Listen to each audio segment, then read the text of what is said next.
مولاي صل وسلم دائما أبدا على حبيبك خير الخلق كلهم مولاي صل وسلم دائما أبدا على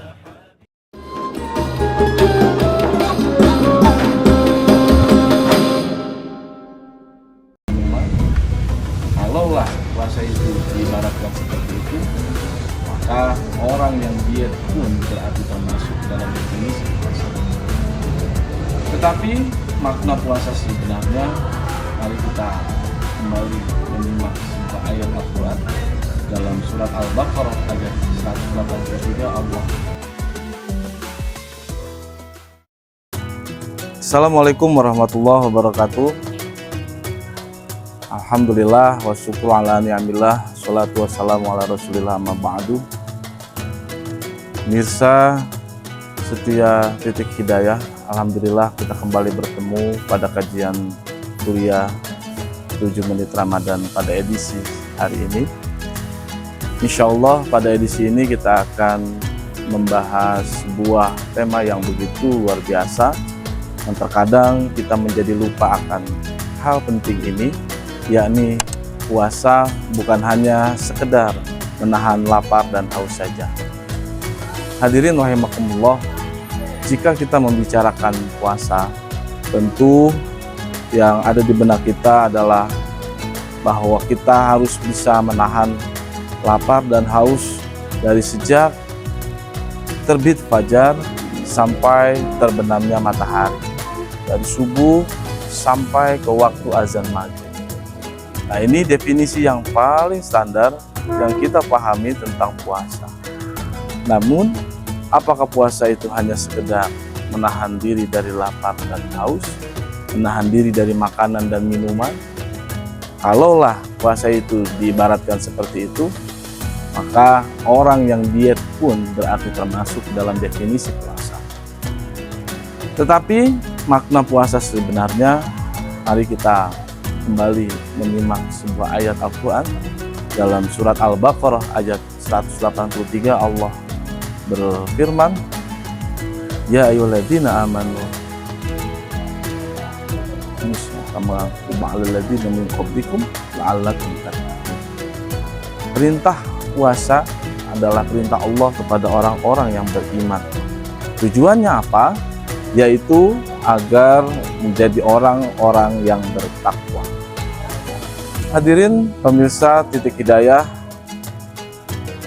dalam puasa kita juga mengenal dalam hal ini adalah menahan dari hawa nafsu, menahan diri dari perbuatan-perbuatan yang tidak terpuji. Hal ini bisa kita asumsikan bahwa puasa bukan hanya sekadar rutinitas ibadah biasa, tetapi puasa bisa menjadi sebuah perisai, bisa menjadi sebuah pelindung bagi hambanya yang melaksanakan dengan sungguh-sungguh, maka dia akan terlindungi dari perbuatan-perbuatan yang sifatnya tercela. Misalkan dalam hal ini, orang yang sedang berpuasa, tentunya kalau dia berpuasa dengan sungguh-sungguh, segala macam cobaan seperti halnya makanan dan minuman yang tersaji, ya ia akan mampu untuk menahan untuk tidak mengambilnya, walaupun misalkan dalam kondisi itu tidak ada siapa-siapa. Apabila ia berpuasa dengan sungguh-sungguh, maka ia tahu bahwa Allah Subhanahu wa Ta'ala Maha mengawasi, Maha melihat setiap tindakan kita, walaupun tidak ada yang melihatnya.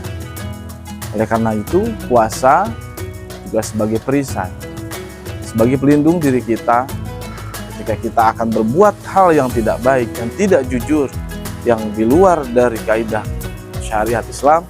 Dengan berpuasa setidaknya kita akan bisa menahan. Dan ini menjadi latihan diri kita sendiri, bahwa Allah Subhanahu wa Ta'ala memerintahkan kita untuk senantiasa menahan diri dari hawa nafsu, menahan diri dari perbuatan yang sifatnya tercela.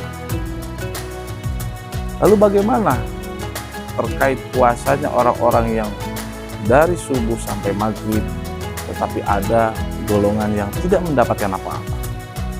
Rasulullah SAW bersabda bahwa banyak di antara orang yang berpuasa, ia hanyalah mendapatkan rasa lapar dan haus saja. Tidak ada ganjaran, tidak ada pahala, tidak ada manfaat dari puasanya. Bagi orang yang seperti apa itu? Salah satunya adalah orang-orang yang masih belum bisa menjaga lisan, menjaga perkataan, menjaga ucapan. Dalam mahfuzat dikatakan bahwa ra'su dzunubi al-kadzibah, puncaknya dosa atau dosa yang terbesar itu berawal dari kebohongan, berawal dari lisan. Sering kita mendengar peribahasa bahwa ucapan itu lebih tajam daripada sebilah pedang. Nah, hal ini adalah salah satu yang bisa menghilangkan derajat puasa, yang bisa menghilangkan pahala puasa. Apabila kita terhadap sesama masih sering menghina, masih sering mengumpat, masih sering membicarakan aib orang lain yang tidak terasa terkadang, dan ternyata itu akan menghilangkan pahala puasa. Makanya mari kita hindari hal-hal seperti berbicara tentang kejelekan orang lain, kita mengumbar-umbar aib orang lain, ataupun kita berbicara kasar kepada orang lain, karena itu semua akan mengurangi pahala puasa. Sahabat Titik Hidayah yang dirahmati Allah, mudah-mudahan kita semua menjadi hamba-hambanya Allah yang tidak hanya berpuasa dari pagi atau dari subuh sampai maghrib mendapatkan rasa lapar dan haus saja, tetapi kita selalu senantiasa dalam menjalankan ibadah puasa itu mendapatkan hikmah, mendapatkan manfaat, mendapatkan hal yang menjadi kunci diri kita untuk menjadi lebih baik. Karena pada hakikatnya di akhir puasa nanti, di akhir bulan Ramadan nanti adalah kita kembali ke dalam fitrahnya Allah Subhanahu wa Ta'ala, kembali dalam kesucian, dalam gerbang Idul Fitri. Itu saja mungkin sedikit kajian kita pada sore hari ini. Kurang lebihnya mohon maaf, dan mudah-mudahan sekali lagi kita semua termasuk hamba-hambanya Allah yang tergolong ke dalam ketakwaan. Amin ya Allah ya Rabbal alamin. Usikum wa nafsi bitaqwallah. Allahumma muwaffiq ila aqwamit thoriq. Assalamualaikum warahmatullahi wabarakatuh. Hadirin yang dicintai Allah, marilah kita jadikan sisa Ramadan ini sebagai embun yang mendinginkan hati yang panas. Jangan biarkan ibadah yang kita bangun dengan susah payah runtuh seketika hanya karena api amarah yang tak terjaga. Biarlah